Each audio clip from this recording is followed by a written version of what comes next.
It's not. Let me show you a little secret of these shoes.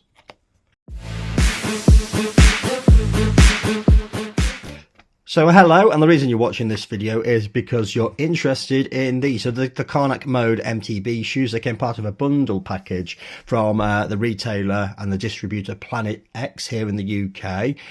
The reason I bought these shoes mainly was I was interested in trying going clipless rather than riding flats, which I've done for some time now.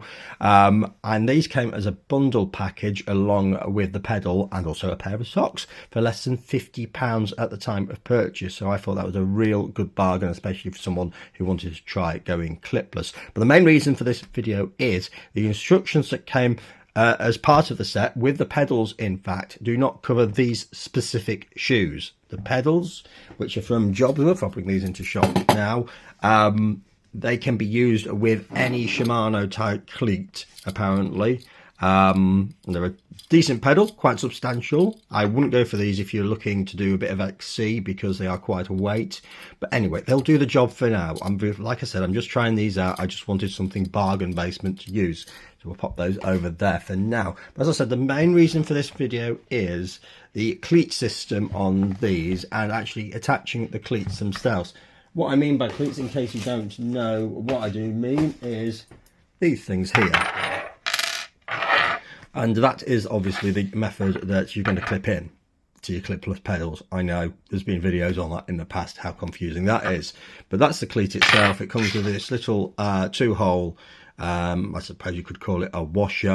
And in the bottom of these shoes here, you can probably see there are two bolts. The two bolts come out, but then it doesn't become overly obvious what you need to do next. So I'm going to show you. So as you can see, quite simply, I've removed the two bolts it came with. They're M4 4mm countersunk bolts. And that's what you're left with. Nothing obvious. Obviously, the whole shoe is moulded for grip. And I bought these shoes because, you know, I like the look at them. And when I got them out of the box, I thought this is really handy because having the two bolts in there means you can run this as a flat shoe as well as a countersunk shoe. Now, the obvious thing is to start doing this, trying to line the cleat up, putting the cleat on there, trying to use the washer. It is impossible. Those little 4mm length M4 bolts will not stretch in there. And it does look, just to the naked eye, that this raised area here is part of the design. It's not. Let me show you a little secret of these shoes. Now we start to have a little bit more sense made of these. So this little panel here, this little access panel comes off. You can obviously store that. You see on the back it's something ST33 and the I presume Chinese equivalent. So we know the manufacturer, or where these shoes are at least manufactured or conceived. There's nothing wrong with that at the price they are.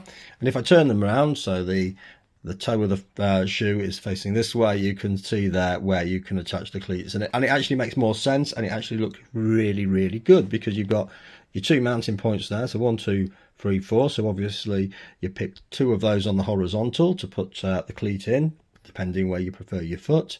And the lines are there as a guide to make sure that you match one shoe to the other. I've done the other foot already, having worked it out, and there you go. That's what you're left with even.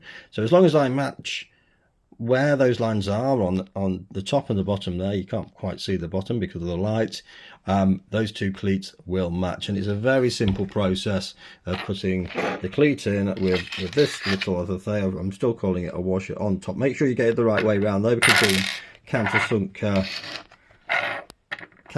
bolts, the actual little washer itself is countersunk. It's not too easy to do this whilst holding the phone, but that just sits flat in there, like so. It'll do for now. It's not quite flat. And then of course your bolts go in top, and it actually screws in. So no need to source longer bolts, which I was looking at this morning. I was thinking, you know, does the heel flex? It doesn't. It's a solid plastic heel. And that's quite simply how you do it. Obviously, these are brand new at the moment. I haven't gone out and ridden in them. But a quick review, they're all lace up. They've got a cuff, which is Velcro. I'm not sure about that at the moment because I'm finding that these laces especially are getting sort of tangled up with this Velcro.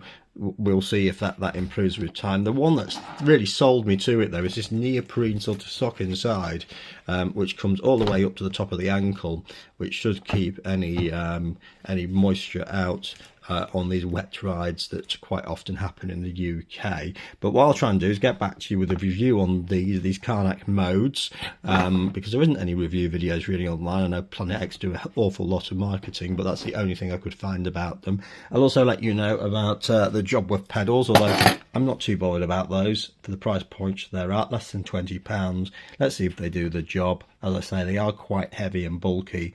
If I like clipless, I may swap those out in the future to something slightly lighter, but it's no problem if they end up going back on the shelf if I don't get on with them. So hope someone's at least found this useful in order how to get cleats on, especially mountain bike shoes where it might not be plainly obvious where to put your cleats on.